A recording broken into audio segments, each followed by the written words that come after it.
आज हम इस वीडियो में बात करने वाले हैं क्लास 11th सर्कल का लेक्चर नंबर 3। और देखो यार, एक बात ये कहना चाह रहा हूँ, मैं इस जितनी भी वीडियो सर्कल के बनी है उसमें डिस्क्रिप्शन में हमने क्वेश्चन सीट दे रखा हुआ है। उसमें 102 क्वेश्चन हैं और उसके साथ इस सर्कल का इस चैप्टर का नोट भी है हर टॉपिक वाइज। तो क्या है यार, उसको क्वेश्चन को आप लोग करते रहो, जो टॉपिक पढ़ा रहे हो और उस पर क्वेश्चन जो सीट में दिया हुआ है इसी ऑर्डर में दिया और जिस ऑर्डर में यहाँ पे हम पढ़ा रहे हैं। तो क्या करना है आपको, उस क्वेश्चन को करना है यार। किसी को कोई दिक्कत हो उसमें तो आप पूछ सकते हो उस क्वेश्चन को, तो उसको कर लोगे तो सारा जो है कॉन्सेप्ट क्लियर हो जाएगा। उसमें अधिकतर क्वेश्चन जो है जेईई मेंस एडवांस के प्रीवियस क्वेश्चन हैं और कुछ अच्छे लेवल के क्वेश्चन हैं जो कि जितना बताया जा रहा है उसी पे बेस्ड है, ठीक है। तो उसको कर लेना, किसी को दिक्कत होगी तो आप पूछ सकते हो। जितनी भी वीडियो है लेक्चर वाइज सारे में वो सीट पड़ी हुई है, तो आप उसको कर लेना, ठीक है। तो हम लोगों ने लेक्चर नंबर 2 में कहाँ तक पढ़ लिया था यार? लेक्चर नंबर 2 में ये पढ़ लिया था, अगर आपको 3 कोलिनियर नॉन कोलिनियर पॉइंट दिए हों तो सर्कल का इक्वेशन कैसे निकालते हैं, या वर्टेक्स के कोऑर्डिनेट दिए हों, किसके, ट्रेंगल के, तो कैसे निकालते हैं उससे जो पास करने वाला हो सर्कल। अब यहाँ पे हम आज बात करेंगे क्या, किसका, सर्कल ऑफ ट्रेंगल या equation of circle of triangle. तो किसकी बात करेंगे, equation of circle of a triangle, equation of circle of a triangle. Circle क्या होता है यार? जो ट्रेंगल के, देखिए ये एक मान लीजिए एक ट्रेंगल है आपके पास, जो ट्रेंगल के तीनों वर्टेक्स को ये टच करेगा, टच करता हुआ सर्कल जाए उसको बोलते हैं सर्कल। अब यहाँ सर्कल का इक्वेशन कैसे निकालना है इसकी बात करने जा रहे हैं हम लोग। तो क्या होता है इसमें, देखें, अगर आपको ABC ये हो जाएगा, अगर आपको वर्टेक्स का कोऑर्डिनेट दिया हो तो आप निकाल लेंगे कैसे? जो अभी आपने पिछली वीडियो में लेक्चर नंबर 2 का लास्ट टॉपिक देखा था कि आपको 3 पॉइंट दिए होंगे, तो क्या पहले आप जनरल इक्वेशन मान लोगे सर्कल का, एक बार ये पॉइंट, एक बार ये पॉइंट, एक बार ये पॉइंट पास करा कर इक्वेशन ऑफ सर्कल निकल जाएगा, ठीक। यहाँ क्या है, मान लीजिए आपको इसका इक्वेशन दिया है L1, इसका दिया है L2, इसका L3 दिया है, आपको साइड का इक्वेशन दिया हो, क्या आप पढ़ रहे हो, equation of circle of triangle. आपको किस केस में निकालना है, जब आपको साइड का क्या दिया हो, इक्वेशन दिया हो। तो सुने, आप खुद सोचो पहला तरीका क्या होगा, इसका इंटरसेक्शन पॉइंट ये निकलेगा, अरे L1 L2 का इंटरसेक्शन ये निकला, L2 L3 का इंटरसेक्शन ये निकला, L1 L3 का इंटरसेक्शन ये निकला। तो 3 का इंटरसेक्शन निकाल के equation of circle passing through 3 non collinear point जो अभी आपने कल पढ़ा था उस पर कर लोगे, ठीक है। तो ये प्रोसीजर थोड़ा बड़ा होगा। क्यों बड़ा होगा? क्योंकि यार पहले आप इंटरसेक्शन निकालोगे इसका, फिर उसके बाद वो प्रोसीजर करोगे तो कितना लॉन्ग प्रोसेस जाएगा। तो इसमें शॉर्ट में कैसे करेंगे, देखिए शॉर्ट में ऐसे करेंगे, इक्वेशन आप जो इक्वेशन ऑफ सर्कल आएगा L1 L2 plus lambda times of L2 L3, अरे यार L1 L2 plus lambda times of L2 L3 plus mu times of क्या, L3 L1 equal to 0, mu times of L3 L1 equal to 0। तो इस case में ये क्या हो गया, इसका इक्वेशन आ गया, क्या आ गया, दोबारा देख लीजिए, L1 L2, ये L1 L2 plus lambda times of L2 L3 mu times of L3 L1। अब ये L1 L2 L3 है क्या यार? देखिए इसमें कोई ज़्यादा टाइम बर्बाद करने की ज़रूरत नहीं है। L1 का इक्वेशन ऐसे दिया होगा, A1x plus B1y plus C1 equal to 0। L2 दिया रहेगा आपको A2x plus B2y plus C2 equal to 0। L3 दिया रहेगा A3x plus B3y plus C3 equal to 0। इस तरह से आपको तीनों साइड का सेपरेटली इक्वेशन दिया होगा, तो आप यहाँ रख लोगे। अब ये लेमडा और म्यू क्या है, कांस्टेंट, लेमडा म्यू कांस्टेंट है, lambda and mu where lambda and mu is constant. Lambda mu क्या है यार, कांस्टेंट है। ये कैसे निकलेगा, देखिए जब हम लोग ये रखेंगे L1 L2, देखिए एक्स स्क्वायर यहाँ बनेगा, मतलब एक्स स्क्वायर का कोफिशिएंट आएगा, वाई स्क्वायर का कोफिशिएंट आएगा। तो लैम्डा म्यू निकालने के लिए पहला कंडीशन क्या लगेंगे, सर्कल का coefficient of x square is equal to coefficient of y square. Coefficient of x square, ये दिख नहीं रहा होगा तो यहाँ लिखा हुआ है coefficient of x square equal to coefficient of y square.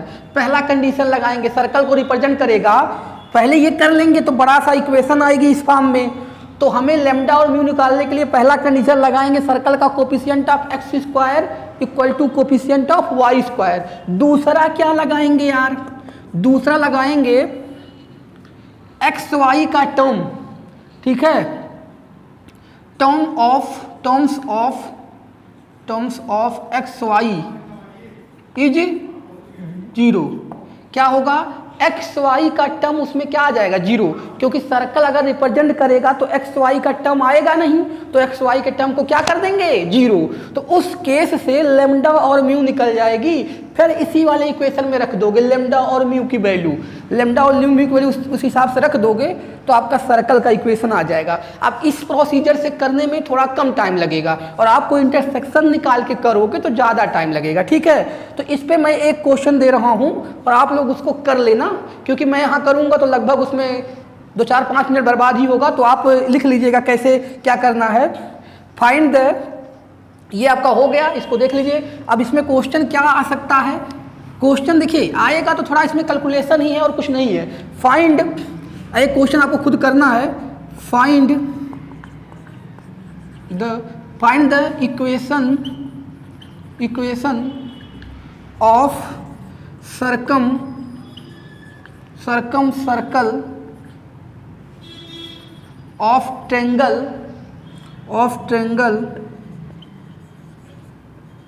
whose side are 2x plus 3y plus 5 equal to 0, comma x plus 2y plus 3 equal to 0 and 5x plus 2y plus 7 equal to 0। देखिए क्या है, अब इस पे यही question आ सकता है इस तरह से, find the equation of circum circle of triangle whose side are this and this. 3 side दिया है तो आप क्या करोगे, this into this plus this into this lambda, इस तरह से यार L1 L2 कंसीडर कर सकते हो, इसको L1 इसको L2 इसको L3, तो इस L1 L2 L3 कंसीडर करके इस तरह करेंगे और ये कंडीशन लगाएंगे। जब ये इक्वेशन को मल्टीप्लाई करोगे तो पूरे में से कॉमन लोगे तो एक्स वाई का कुछ टर्म बनेगा, एक्स स्क्वायर का कुछ टर्म बनेगा, एक्स वाई का कुछ टर्म बनेगा, तो एक्स स्क्वायर के टर्म को वाई स्क्वायर के टर्म के इक्वल और एक्स वाई के टर्म को 0 के इक्वल करके सर्कल का इक्वेशन क्या होगा, निकल जाएगा। तो आप लोग इसका निकाल कर बता दीजिएगा कितना आएगा, तो इसको आप लोग कर लीजिएगा, ठीक है।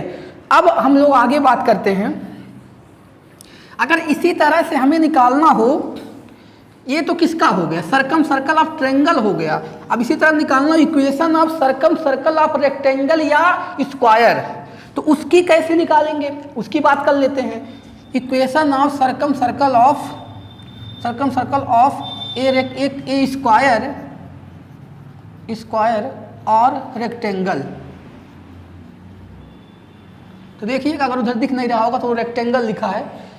Equation of circum circle of square and rectangle, जब आपके साइड दिए हों तो देखिए अब उस केस में क्या हो गया, मान लीजिए स्क्वायर हो गया, इसका सर्कम सर्कल का मतलब क्या हुआ, ऐसा सर्कल, देखिए सर्कल ठीक से बना लीजिएगा, ऐसा सर्कल जो इसके साइड को मतलब वर्टेक्स को टच करता जाए, तो उस केस में कैसे निकालेंगे इसका इक्वेशन, इस सर्कल का इक्वेशन कैसे निकलेगा। अब देखिए आपको यहाँ दिया रहेगा L1, ये L2 किसका, इस लाइन का, L3 L4, तो चारों साइड को आपको इक्वेशन दी हुई है। देखिए अगर आप फिर वही चीज़ है कि यहाँ का इंटरसेक्शन पॉइंट, यहाँ का इंटरसेक्शन पॉइंट, 3 पॉइंट ही निकाल लें तो equation of circle passing through 3 point, तो अपने आप ये सर्कल का इक्वेशन आ जाएगा। लेकिन अगर आपको थोड़ा सा शार्ट में करना है तो यहाँ पे देखिए क्या होता है, इस तरह से L1 L3 ये दोनों देखिए लाइन पैरेलल ही होंगी, तो इसलिए इसको L1 L3 plus lambda times of L2 L4 equal to 0 कर दिया जाए। L1 L3 plus lambda times of L2 L4 equal to 0 कर दिया जाए तो ये इस सर्कल का इक्वेशन निकल जाएगा। देखो यार बहुत चीज़ें बहुत सिंपल है, बस समझने की जरूरत है। आपको जो दोनों लाइन पैरेलल है उसका मल्टीप्लाई करो L1 L3 plus lambda times L2 L4, इन दोनों का मल्टीप्लाई करा दिया जाए और यहाँ पे लेमडा लगा दिया जाए तो आपको इस सर्कल का इक्वेशन मिल जाएगा। ठीक है, अब यहाँ फिर वही बात है कि ये लेमडा कैसे निकलेगा यार, तो वही चीज़ है सर्कल का कंडीशन। क्या लगाएंगे पहला condition, coefficient of x square is equal to coefficient of y square. दूसरा हो जाएगा terms of x y equal 0, terms of x y equal 0, terms of x y क्या हो जाएगा 0, तो एक्स वाई के टर्म को 0 और coefficient of x square equal to coefficient of y square, क्योंकि सर्कल रिप्रेजेंट करेगा तो ये होगा। वहाँ से आप निकाल लेंगे किसकी वैल्यू, लेमडा की वैल्यू। तो ठीक है, इसका भी हम अगर आपको एक क्वेश्चन दे रहे हैं आप खुद कर लीजिए, क्योंकि इसमें हम टाइम बर्बाद नहीं करना चाहते हैं, वही चीज़ करनी है, बस प्रोसीजर थोड़ा समझना है। तो आप लोग, मैं इसको क्वेश्चन दे रहा हूँ, खुद करना है इसको भी इसी तरह से। तो इसका क्वेश्चन लिख लें आप लोग। क्वेश्चन है आपका find the equation of circum circle of A square of sides जो दिया हुआ है, देखिए लिखिएगा, साइड है 2x plus 3y plus 6 is equal to 0। दूसरा है आपका 4x plus 5y plus 10 is equal to 0। तीसरा, अब देखिए ये साइड जिसके पैरेलल होगी तो ये पहला हो गया, ये दूसरा, तो जो तीसरा लिखेंगे इसी साइड वो दी होगी, इसी तरह से दी होगी, पैरेलल ही दी होगी। 2x plus 3y plus 12 equal to 0, ये वाली हो गई। ये मान लीजिए L1 हो गई, ये आपकी L2 हो गई, ये क्या हो गई, L3 हो गई, और इसी तरह से L4 क्या हो जाएगा, 4x plus 5y plus 16 equal to 0, ये L4 हो गया। जब स्क्वायर की साइड दी होगी तो देखो ये वाली और ये वाली लाइन पैरेलल है, तो ये दिख भी रहा है। क्वेश्चन जब मिलेगा आपको तो पैरेलल दिखेगा भी। तो आपको ये क्या है, स्क्वायर की 4 साइड दे रखी हुई है, आपको सर्कल ऑफ स्क्वायर निकालना है। तो क्या लगाओगे यार, अभी जो आपने पढ़ा ये L1 है L2 है, तो कैसे L1 L3 अपोजिट साइड लेते हैं, L1 L3 plus lambda times of L2 L4 equal to 0 करेंगे। और आपको अभी बताया गया कि लेमडा की वैल्यू निकालने के लिए कोफिशिएंट ऑफ एक्स स्क्वायर को इक्वल कर देंगे कोफिशिएंट ऑफ वाई स्क्वायर को, और एक्स वाई का टर्म 0 कर देंगे। यार तो निकल जाएगा, खुद निकालना यार, इसको देखना सर्कल का इक्वेशन आ रहा है कि नहीं आ रहा है, क्या प्रॉब्लम आ रही है, तो आंसर मिलाया जाएगा। ठीक है, और जो हमने सीट दे रखा है इस वीडियो में जो है, इसके डिस्क्रिप्शन में है, जाओगे तो उसमें भी क्वेश्चन इस तरह से दिया हुआ है, तो उसको खोज के भी आप कर सकते हो। 102 क्वेश्चन दिया है, उसी के बीच में होगा और वो 30 के बीच में ही होगा, तो आप लोग उसको खोज के वहाँ से भी करके आंसर मिला सकते हैं। ठीक है, तो ये था आपका सर्कल ऑफ स्क्वायर या रेक्टेंगल भी होगा तो यही चीज़ें होंगी। देखिए अब यहाँ पे एक चीज़ और है, स्क्वायर था तो ये साइड बराबर होगी, तो हमने वो सब लिखा है तो लिया है, उससे कोई मतलब नहीं है यार। वो आपको क्वेश्चन में जो दिया रहेगा तो ठीक ठाक दिया रहेगा। हालांकि हमने इक्वेशन सही से लिया है, इक्वेशन जो आपको क्वेश्चन में मिलेगा वो टर्म्स एंड कंडीशन सबको फॉलो करेगा। अब हम लोग आगे बात कर लेते हैं। हम लोग अभी तक ये तीसरा लेक्चर चल रहा है, equation of circle in different cases देखा, 3 पॉइंट से पास करने वाले सर्कल ऑफ ट्रायंगल, रेक्टेंगल सब कुछ देख लिया है। अब हमारा जो अगला टॉपिक आ रहा है, पैरामेट्रिक कोऑर्डिनेट क्या होता है सर्कल का।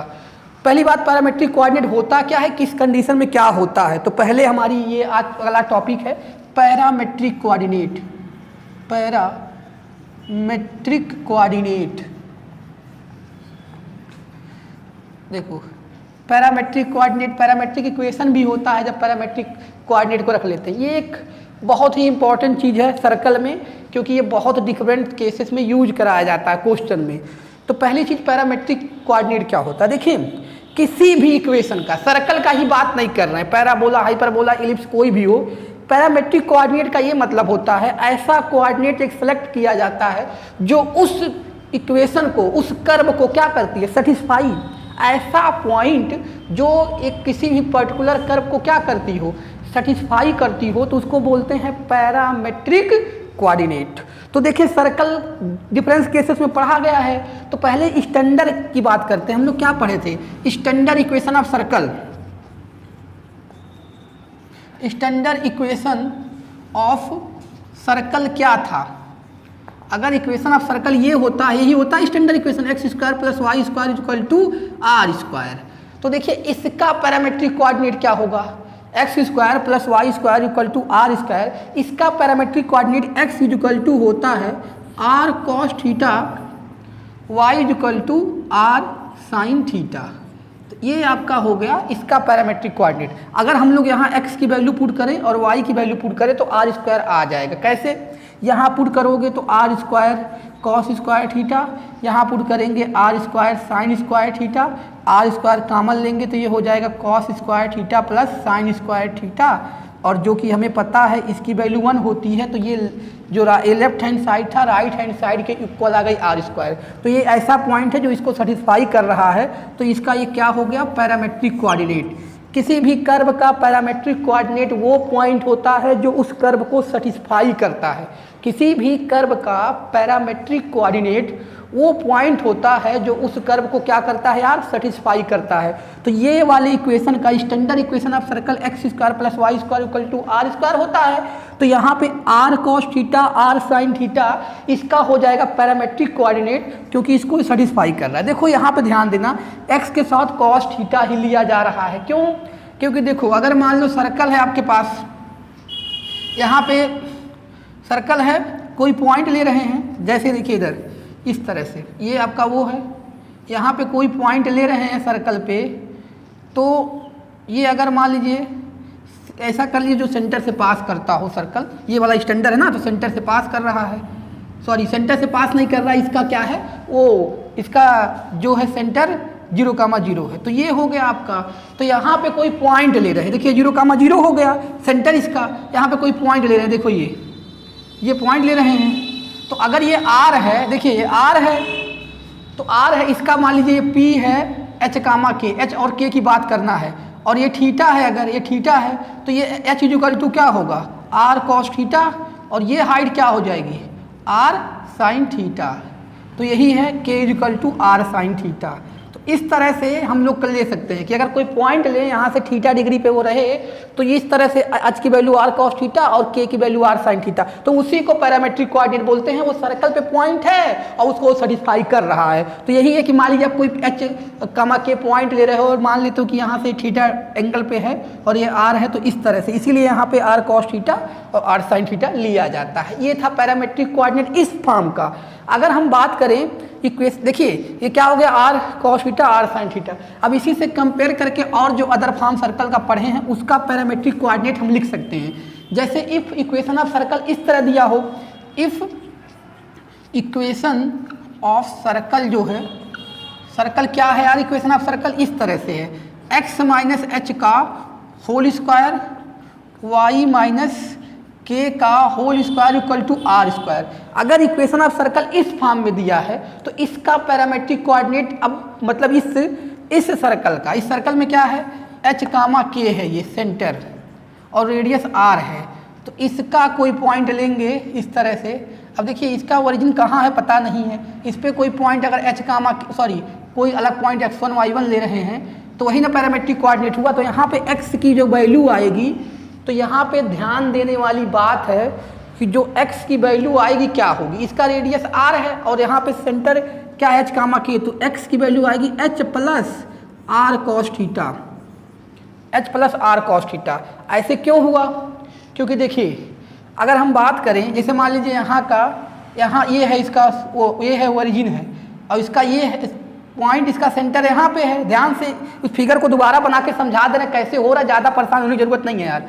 यहाँ देखिए ये चीज़ें हैं, ये आपका इसका सेंटर है, और मान लीजिए ये ओरिजिन है यहाँ कहीं है, कहीं पे हो सकता है, यहाँ पे है 0,0, तो ये पॉइंट यहाँ लिया गया है, ध्यान से देखिएगा।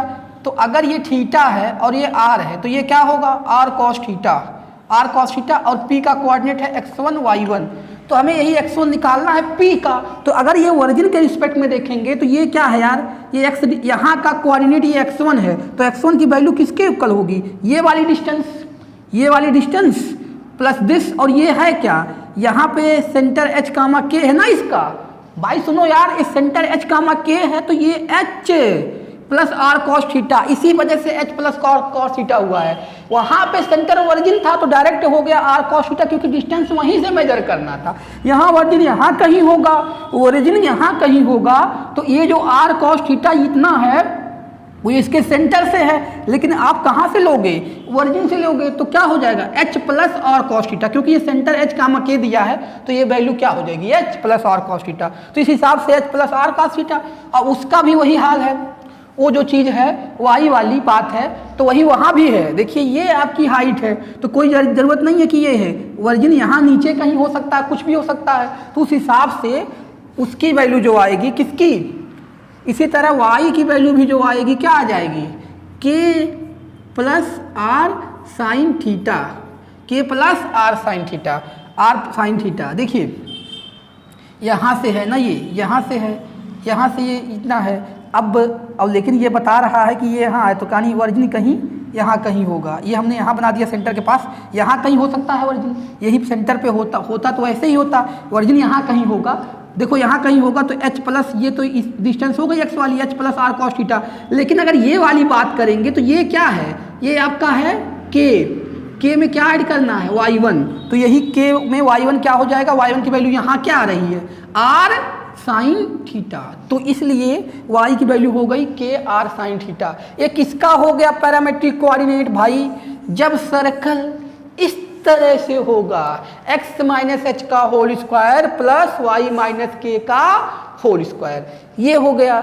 दूसरा फॉर्म क्या होगा, और जनरल इक्वेशन ऑफ सर्कल अगर बात करें उसका क्या होगा parametric coordinate, parametric coordinate general equation of circle क्या होता है भाई, जनरल इक्वेशन, देखो जनरल इक्वेशन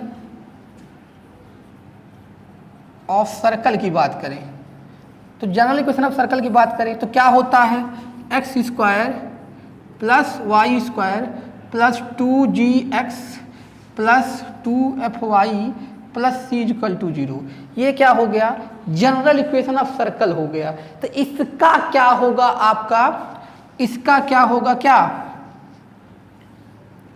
ये मान लीजिए, और हमको पता है जनरल सेंटर क्या होता है माइनस जी माइनस एफ।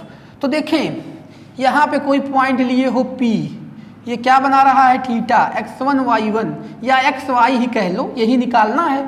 तो देखिए ये आपका है ओरिजिन, तो इसका मतलब क्या हुआ, देखिए ये माइनस है तो इधर होना चाहिए, कोऑर्डिनेट की बात नहीं, आप यहाँ ले लेते, सुने माइनस दोनों है तो आप कहोगे कि ये तो दोनों यहाँ प्लस होता है तो यहाँ लेना चाहिए, तो उसी को समझ लो, यहाँ भी लोगे तो वही कंडीशन बनेगी, तो साइन पे मत जाइए आप। तो यहाँ पे क्या है, ये चीज़ें माइनस जी है डिस्टेंस, ठीक, और अगर हम बात करें P की तो अभी आपने पढ़ा ये थीटा है और ये R है, तो ये क्या हो जाएगा R cos थीटा, ठीक, तो यानी x कोऑर्डिनेट क्या हो जाएगा g minus g plus r cos theta, minus g plus r cos theta, यार यहाँ तक का इस P का x coordinate minus g plus r cos theta. और अगर हम बात करें इस वाले की तो देखें यहाँ तक की डिस्टेंस माइनस एफ है, क्यों, y कोऑर्डिनेट यहाँ का f है, सेंटर है ना माइनस एफ माइनस जी का माइनस, तो y कोऑर्डिनेट माइनस एफ है, और यहाँ वाली ये डिस्टेंस क्या है यार r साइन थीटा। तो इस तरह से आपका हो जाएगा, और हमें पता है इस तरह से y कोऑर्डिनेट का minus f plus r sine theta. लेकिन r यहाँ पे r ना होके क्या होगा, जो फार्मूला r का हम लोग निकालते हैं तो यहाँ पे लिखते हैं कोऑर्डिनेट, देखिए तो x कोऑर्डिनेट क्या आएगा यार माइनस जी प्लस r लिखा है ना, r की वैल्यू इसमें क्या होती है, r की वैल्यू होती है क्या जी स्क्वायर एफ स्क्वायर माइनस सी। अरे इस तरह का फार्मूला, अरे इस तरह का जनरल इक्वेशन दिया होता तो r का यही ना होता है, और यहाँ क्या लगा देंगे cos थीटा। तो ये क्या आ गया, x कोऑर्डिनेट किसका, पैरामेट्रिक कोऑर्डिनेट में x वाला कोऑर्डिनेट ये आ गया।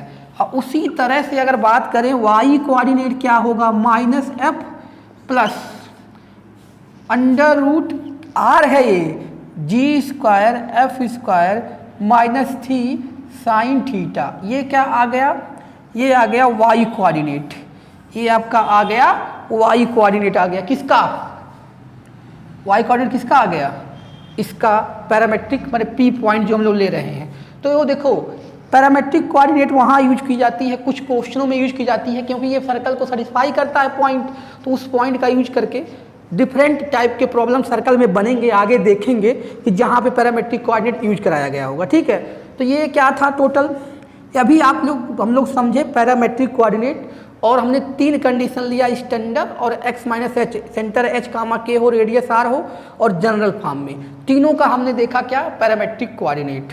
ठीक है, तो अब हम बात करेंगे आगे, जो अगला हमारा टॉपिक है intercept, intercept on the axis by a circle. देखिए ये क्या मतलब हुआ, टॉपिक हमारा है intercept on axis by a circle, by a circle.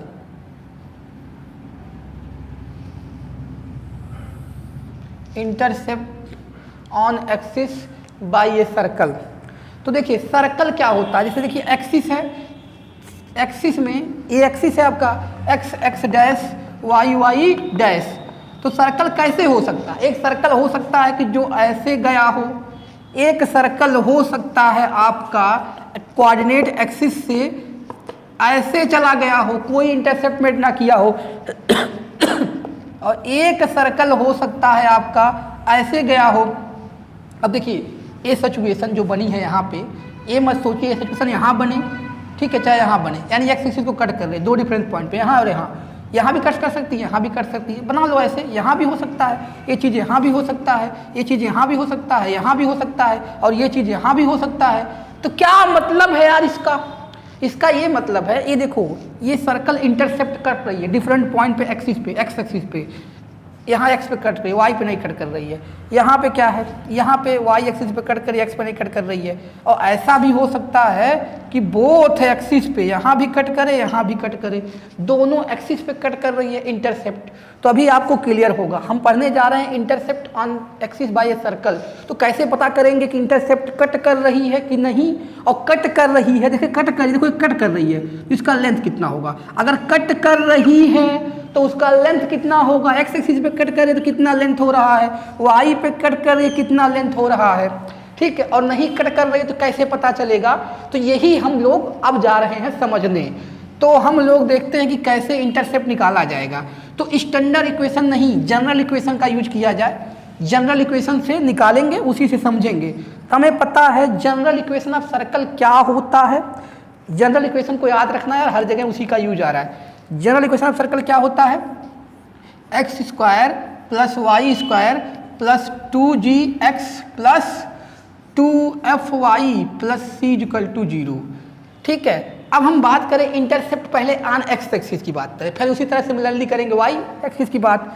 Intercept, intercept on x axis, x axis,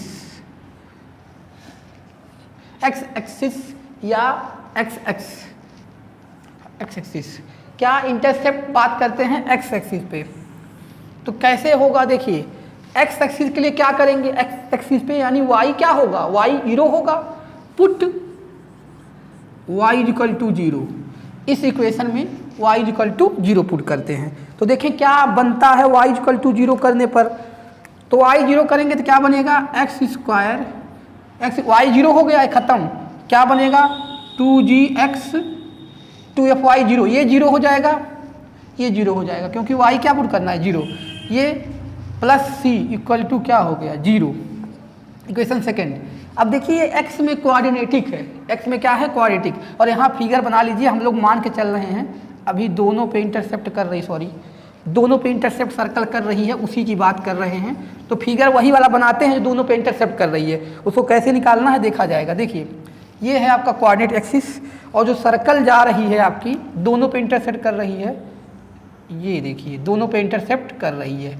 तो यहाँ पे मान लेते हैं ये x1 है, ये क्या है x2 है, और ये है y1 है, और ये आपका क्या है y2 है। मतलब यहाँ तक की डिस्टेंस होगी y1 और पूरा होगी y2, यहाँ x1 और ये पूरा होगी x2। ये पूरा क्या है x2 है, और यहाँ तक की क्या है आपका x1 है। उसी तरह से ये भी हो जाएगा। तो हम मान के चल रहे हैं वही कंडीशन है। तो हमने क्या किया, y को 0 किया ताकि x इंटरसेप्ट निकाल सके। तो y को 0 करने पे इक्वेशन बनी। ये इक्वेशन क्या है यार, क्वाड्रेटिक है, तो इसके दो होंगे रूट। अगर क्वाड्रेटिक इक्वेशन की बात करते हैं तो रूट होता है, तो इसमें दो रूट होंगे। जैसे मान लिया एक x1 होगा, एक x2 होगा, ऐसे दो डिफरेंट पॉइंट पे कट करेगा, ठीक है। तो हम लोगों को वो रूट निकालना है। तो कैसे निकालेंगे, यहाँ पे फैक्टर तो हो नहीं पाएगा, तो सीधा 4 या क्वाड्रेटिक फार्मूला का यूज करेंगे। तो x = -b मतलब -2g। b की वैल्यू क्या है, इससे कंपेयर करेंगे, ax² + bx + c = 0 से कंपेयर करेंगे। तो जो -b होता है, फार्मूला भी लिख देते हैं, क्या होता है, x = -b ± √b² - 4ac/2a। ये फार्मूला होता है। इसी से कंपेयर करके इसके दो जो डिफरेंस जीरोस है वो डिफरेंस रूट से निकालेंगे। तो b की वैल्यू कितनी हो गई यार g, लेकिन माइनस है तो -2g ±(b²) यानी इसका स्क्वायर -2g का स्क्वायर +2g है, b² मतलब +2g का स्क्वायर, तो 4g² -4ac। a कितना है, ये 1 है। c कितना है, c यहाँ पे c ही है, और यहाँ पे 2a कितना है 1। तो यहाँ से देखें, ऊपर से यहाँ 4 कॉमन लेंगे, यहाँ 2 आएगा और यहाँ 2 ही है, तो 2 बाहर ले लिया। ध्यान से देखिए, ये 4 बाहर आएगा, 4 को बाहर लेंगे तो 2 बाहर आएगा। क्यों, 4 का स्क्वायर बाहर आएगा ना, 2 होता है, 4 का स्क्वायर रूट बाहर आएगा, 2 होता है, 2 यहाँ आएगा, यहाँ भी 2 है, बाहर ले लिया और नीचे 2 है ही, तो ये -g बचेगा ± क्या बचेगा यार, ये g² होगा, g² - c। क्या बचेगा, g² - c/2। तो ये कट गया, 2 कितना आ गया, -g ± √g² - c। ये आपका क्या आ गया, ये आ गया x की वैल्यू। इसी में दोनों वैल्यू x1 x2 सब है। तो देखें, तो पहला मान लेते हैं, एक हमारा यहाँ दिख रहा है आपको, हाँ, तो यहाँ देखिए पहला क्या मान लेंगे, x1 मान लेंगे, निगेटिव प्लस साइन वाला x1 हो गया, या माइनस साइन वाला मान लो g, कोई मान ले, -g प्लस एक बार प्लस साइन लेंगे तो क्या होगा, g² - c। और x2 क्या होगा, -g √g² - c। देखिए x1 की वैल्यू हो गई -g plus √g² - c, x2 की वैल्यू हो गई -g। x1 x2 किसी को मान सकते हैं एट रैंडम, कोई दिक्कत नहीं, इसको भी आप x2 मान सकते हो, इसको x1 मान सकते हो, दो डिफरेंट वैल्यू आई। अब यहाँ पे देखिए ये तो हो गई इंटरसेप्ट x एक्सिस पे, ये क्या हो गई, ये क्या हो गई, लेंथ ऑफ इंटरसेप्ट। अगर हम बात करें length of intercept on x axis, तो कैसे क्या हो गया, लेंथ ऑफ इंटरसेप्ट, तो कैसे निकालेंगे, length of intercept on x axis क्या हो जाएगा, कुछ नहीं करना है, इस सब को थोड़ा मैं रफ कर दे रहा हूँ। अब length of intercept on x axis कैसे निकालेंगे, देखिए length of intercept on x axis निकालने के लिए, तो ये देखिए उसको मान लेते हैं L है, चाहे ऐसे लिख लीजिए, ये पॉइंट A है, ये B है, तो AB लेंथ निकाल रहे हो आप, क्या निकाल रहे हो, AB क्या हो जाएगा यार, मॉड x2 - x1। मॉड का मतलब जो मैग्नीट्यूड आएगा लेंथ में वही लेंगे, x2 मतलब ये पूरा में से ये x1 माइनस कर देंगे तो AB आ जाएगा। तो यहाँ पे देखिए x2 किसको, अच्छा इसको माने हैं x2, तो यहाँ लिख दीजिए -g, मॉड तो लेना ही है, प्लस g² - c। यहाँ माइनस लगा है तो देखिए माइनस जाएगा अंदर, तो इसको क्या कर देगा, प्लस कर देगा। देखिए यहाँ माइनस लगा है, x1 के जब भेजोगे तो ये प्लस कर देगा, इसको भी प्लस कर देगा, प्लस हो जाएगा √g² - c। तो इस हिसाब से ये g और ये g कैंसिल हो जाएगा, क्या आ जाएगा, मॉड में तो लेना ही है, 2 टाइम्स ऑफ √g² - c। ये क्या हो गया, AB, यानी ये क्या है, लेंथ ऑफ x इंटरसेप्ट, यानी जो ये वैल्यू आएगी इंटरसेप्ट की ऑन x एक्सिस वो कितनी आ जाएगी, 2 times of √g² - c, 2 times of √g² - c। अब यहाँ से एक पॉइंट और निकल के क्या आ रहा है, इसमें केस क्या बन सकता है, देखें ये तो आपका आ गया इंटरसेप्ट ऑन एक्स एक्सिस का लेंथ आ गया। अब देखिए इफ इसमें केस क्या बनेगा, पहला केस बनेगा यहाँ पे if g square is greater than c, अगर जी ग्रेटर देन सी होगा g square, then it cut intercept at two different point. ठीक है, क्या मतलब हुआ कि अगर ये बड़ा होगा तभी तो, सुनो जो अभी वो बना था आपका क्या क्वाड्रेटिक इक्वेशन, तो उसके दो डिफरेंट रूट होंगे, तो ऐसे लिख सकते हो if g square is greater than c then it cut intercept different at different point, at different point, जैसे कि आपको दिखाया गया x1 x2, अरे यार x1 x2 डिफरेंट पॉइंट पर कट करेगा। अगर ये क्या उस सर्कल के किसी भी सर्कल का जो इक्वेशन दिया रहा है, आप जी स्क्वायर की वैल्यू अगर c से ज़्यादा होगा तो ये सिचुएशन बनेगा, दो डिफरेंट पॉइंट पे कट करेगा, यानी ये बनेगा सिचुएशन कि सर्कल को यहाँ पे एक्स एक्सिस पे दो डिफरेंट पॉइंट पे कट करेगा अगर जी स्क्वायर की वैल्यू क्या हो गई, c से ज़्यादा हो गई। ठीक है, दूसरा केस क्या बनेगा, ये समझ गया यार, दो पॉइंट पे कट करेगी डिफरेंट पॉइंट पे, और लेंथ तो आपको बताया ही गया। अब दूसरी चीज देखिए, वही केस सेकंड क्या हो जाएगा, इफ क्या हो जाए case second, if g square की वैल्यू किसके इक्वल हो जाए, सी के, जी स्क्वायर की वैल्यू अगर सी के इक्वल हो जाएगी तो इट टच द सर्कल, क्योंकि दोनों देखें वो भी जो आप क्वाड्रेटिक इक्वेशन पढ़े थे उसके क्या आ जाएंगे, उसके रूट्स इक्वल आ जाएंगे। यानी देखिए इस केस में जो कंडीशन बनेगी, फिगर यहाँ देख लो यार, इस तरह से होगी, y को क्या कर रहा है उससे मतलब नहीं है, लेकिन यहाँ x वाली y को टच करेगा कट करे उसकी बात नहीं है, लेकिन यहाँ पे x क्या करेगा, x को टच करेगा। अगर g square c then touch on x axis, touch on x axis, ऐसे तो क्या करेगा, टच करेगा और इंटरसेप्ट कितना आएगा उसका, इंटरसेप्ट का जो वैल्यू आएगी 2g आ जाएगी। टच करेगा तो टच करने का इंटरसेप्ट का कोई लेंथ तो एक्स एक्सिस पे आएगा नहीं, ध्यान से देखना, ये होगा ऐसे टच करेगा तो जितना टच किया है उतनी लेंथ निकल सकती है। कैसे, कुछ नहीं लेंथ निकलेगी, लेंथ कहाँ निकलेगी, जब टच किया है तो कोई लेंथ तो होगी नहीं, तो यानी ये वैल्यू क्या आ जाएगी, अगर जीरो हो जाएगी इसकी सी जी स्क्वायर की वैल्यू सी के इक्वल है, यानी ये क्या आ जाएगी जीरो, तो लेंथ ऑफ इंटरसेप्ट क्या आ जाएगी जीरो, क्योंकि कौन सा लेंथ एक्स एक्सिस का इंटरसेप्ट क्या आ जाएगा, जीरो आ जाएगा। क्यों, क्योंकि वो तो टच कर रहा है, तो कोई इंटरसेप्ट कट ही नहीं कर रहा है, तो उस केस में लेंथ ऑफ इंटरसेप्ट क्या आ जाएगा, equal to zero, x axis का लेंथ इंटरसेप्ट क्या आ जाएगा जीरो, अगर क्या हो गया g square equal to c के इक्वल हो गया। एक केस और क्या बन सकता है इसमें, देखिए एक केस ये बनेगा, इफ अगला थर्ड केस है, इफ क्या हो जाए g square less than c then circle do not touch ना इंटरसेप्ट, ना सर्कल इंटरसेप्ट करेगी ना टच करेगी, इट लाई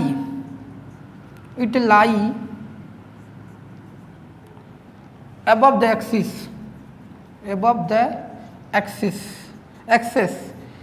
मतलब ना टच कर, और उस केस में कोई लेंथ ऑफ इंटरसेप्ट नहीं होगा, और उस वाला जो क्वाड्रेटिक इक्वेशन बना था उसके क्या होंगे, रूट्स इमेजिनरी होंगे, रूट्स क्या हो जाएंगे उस केस में इमेजिनरी। देखो इस केस में रूट इक्वल थे और उस केस में रियल और डिफरेंट थे, इसमें रियल और इक्वल और पहले वाले केस में रियल और डिफरेंट, और इस केस में जो उसके रूट बनेंगे, जो अभी आपने इक्वेशन बनाया था इस वाले इक्वेशन का यार जो यहाँ बना था, ये इसके रूट्स क्या होंगे इस केस में इमेजिनरी होंगे, तो कोई पॉसिबिलिटी नहीं बनेगी, ना सर्कल इंटरसेप्ट करेगी ना कट करेगी, सर्कल ऐसे होगी कहीं भी हो सकती है, लेकिन अबव द एक्सिस होगी। ठीक है, ये कंडीशन जब आएगा जी स्क्वायर लेस देन सी।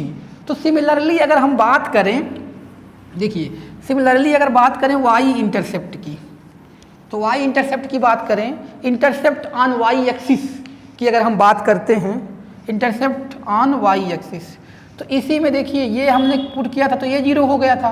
क्या पुट करेंगे अगर y एक्सिस पे है, put x equal to 0, x 0 put करेंगे तो ये वाला टर्म इस बार 0 होगा। तो क्या बनेगा y square plus 2fy plus c equal to 0, ये बनेगा।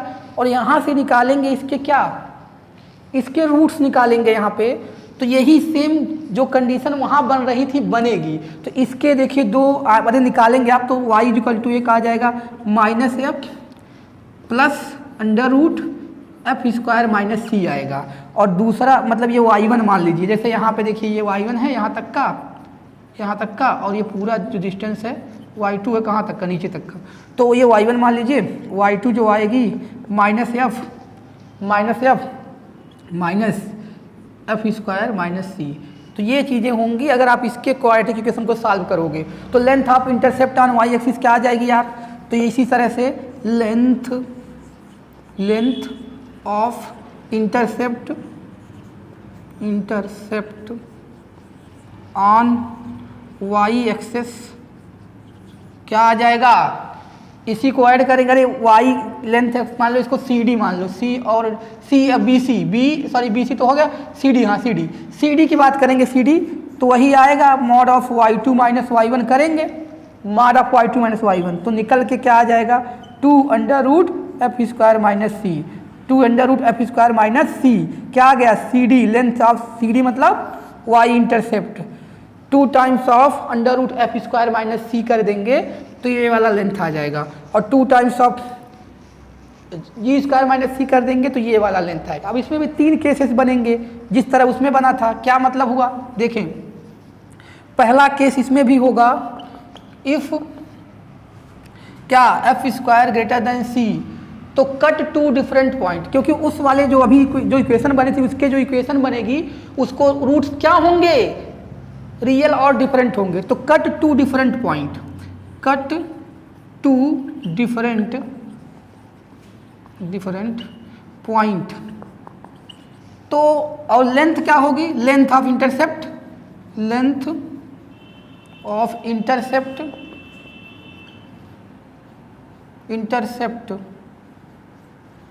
क्या हो जाएगा under root 2 times under root f square minus c. अब दूसरा केस फिर वही वाली बात हो जाएगी, जब ये इक्वल हो जाए किसके एफ स्क्वायर इक्वल टू सी, ये कौन सा इंटरसेप्ट है वाई एक्सिस की बात कर रहा है, f square equal to c होगा। देखिए ये y f square greater than c तो एफ वाई इंटरसेप्ट मतलब वाई को 2 डिफरेंट पोजीशन पे कट करेगा। इफ अगला केस, इफ देखिए अगला केस हमारा दूसरा इसका होगा, if f square equal to c then roots क्या होंगे उसके रियल एंड इक्वल होंगे, देन क्या करेगा टच वाई एक्सिस को क्या करेगा टच करेगा, वाई एक्सिस को टच करेगा। माने कंडीशन क्या बनेगी उसकी इस तरह से बनेगी, एक्स को क्या कर रहा है हमने इसे दिखा दिया, उससे मतलब नहीं है, मतलब वाई को तो टच करेगा, ये तो बनेगा ही, अगला कुछ भी हो सकता है, एक्स को कट कर रहा है कि टच कर रहा है, लेकिन इस कंडीशन से ये निकल के आया कि वो वाई को क्या कर रहा है टच कर रहा है। ठीक है, अगर f square equal to c आ गया। अगला कंडीशन वही वाली बात आई third, if f square less than c होगा तो circle lie above the axis, इस तरह कंडीशन यहाँ हो सकती है, यहाँ हो सकती है, यहाँ हो सकती है। नो रियल रूट क्या होंगे इमेजिनरी। सुनो जो इसके पहले वाला दूसरा केस था एफ स्क्वायर इक्वल टू सी, उसमें लेंथ ऑफ इंटरसेप्ट क्या आएगा 0 क्योंकि टच करेगा, और इसमें कोई लेंथ ऑफ की बात नहीं करेंगे, रूट क्या आएंगे इमेजिनरी आएंगे। इस केस में सर्कल ना ही टच करेगा ना ही कट करेगा, ऐसी कंडीशन होगी अबव द एक्सिस के लाई करेगा। ठीक है, तो ये था हमारा डिफरेंट कंडीशन जिससे हम लोग ये पता कर सकते हैं कि कोई सर्कल एक्सिस को इंटरसेप्ट कर रही है कि नहीं कर रही है, कर रही है तो लेंथ ऑफ इंटरसेप्ट क्या होगा। तो इस पे देखिए क्वेश्चन किस तरह से हो सकते हैं उसकी बात कर लेते हैं हम पहले।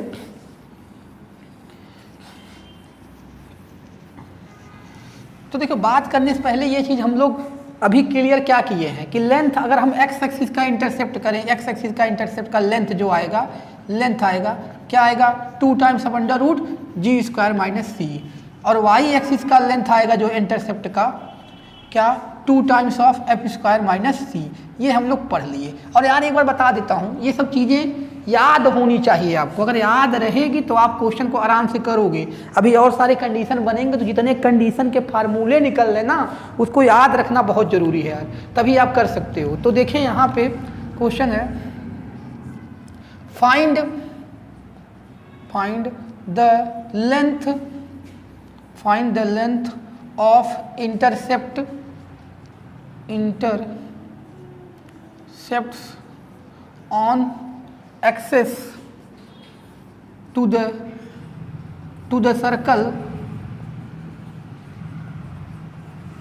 x square plus y square plus 4x plus 6y plus 2 equal to 0 plus 2 equal to 0। क्या है इसमें फाइंड करना है, find the length of intercept of axes मतलब एक्स एक्सिस वाई से दोनों पे टू द सर्कल दिस। देखो लेंथ ऑफ इंटरसेप्ट निकालना है तो इसका देखिए अभी तो चेक तो करने के लिए नहीं बोला, खाली लेंथ निकालने के बोला। तो एक्स एक्सिस का लेंथ क्या होगा, इंटरसेप्ट का लेंथ क्या होगा 2 times of under root g square minus c. तो देखिए 2g की वैल्यू क्या होती है, देखिए हम लोग को पता है, देखो कुछ तरह से निकालते हैं, कंपेयर करते हैं x square plus y square plus 2gx plus 2fy plus c equal to 0। तो देखिए x का कोफिशिएंट डिवाइड बाई 2 हम लोग करते थे, g आ जाता था। कैसे, क्योंकि देखो कंपेयर करोगे यहाँ पे x का कोफिशिएंट 4 है, यहाँ पे क्या है 2g है, तो g इक्वल टू क्या होगा 4/2। इसीलिए हम लोग x का कोफिशिएंट डिवाइड बाई 2 करते हैं तो g का आ जाता है। g की जो वैल्यू होगी x का कोफिशिएंट डिवाइड बाई 2 करके g निकाल लेते हैं। तो कितना आ गया यहाँ पे 2 आ गया। तो यहाँ पे 2 का स्क्वायर और देखिए माइनस सी यानी माइनस यहाँ 2 है, तो ये हो गया 2 और ये होगा 4 माइनस 2 यानी क्या आ गई 2 अंडर रूट 2। अब इससे ये भी पता चल रहा है अगर 2 अंडर रूट 2 लेंथ आ रही है इसका मतलब कंडीशन क्या बन रहा होगा, 2 डिस्ट्रिक्ट पॉइंट पे कट कर रही है। एक्स एक्सिस का तो 2 डिस्ट्रिक्ट पॉइंट पे कट कर रही है। अब वाई लेंथ की बात करेंगे, ये तो एक्स का हो गया, क्या आ गया 2√2 यूनिट, जो भी इसका आप मेजरमेंट जो इसमें भी निकालना हो डिस्टेंस मीटर में सेंटीमीटर में 2√2 यूनिट आ गई। उसी तरह से वाई इंटरसेप्ट, वाई का लेंथ जो होगा इंटरसेप्ट का तो कैसे पता करेंगे, वही फार्मूला अभी बताया था 2 under root f square minus सी।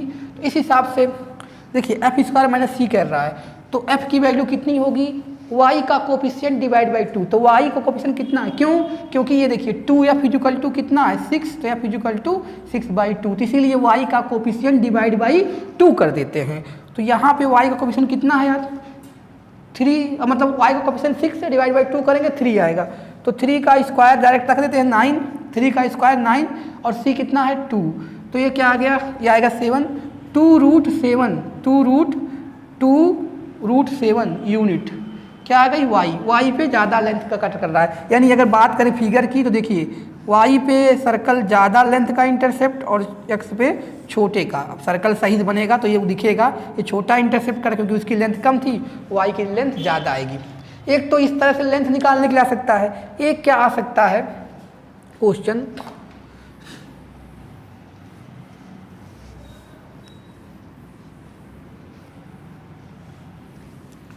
चेक, क्वेश्चन देखिए इस तरह भी बन सकता है, चेक करना है आपको सर्कल टच कर रही है कि इंटरसेप्ट कर रही है कि बाहर है।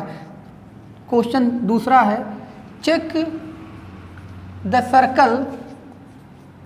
Circle x square plus y square plus 2x minus 4y minus 3 equal to 0 cut intercept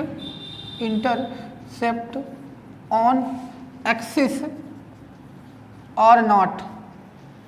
check करना है कि इंटरसेप्ट एक्सिस को कट कर रही है कि नहीं कर रही है।